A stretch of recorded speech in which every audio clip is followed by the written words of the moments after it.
Alam mo, ang galing kasi lagi siyang nandun para sa akin. Tapos, nag-start talaga kami na best friends talaga. Yun din kasi yung naging challenge para sa amin.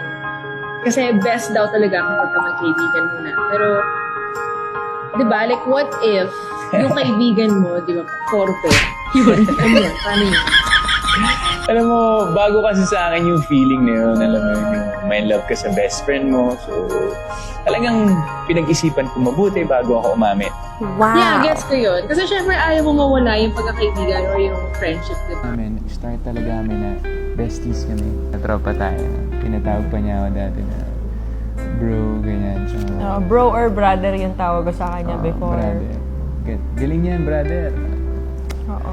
And then, tapos yun nga, As in talaga yun, close talaga kami. Tapos parang best friends, like besties yung ano namin.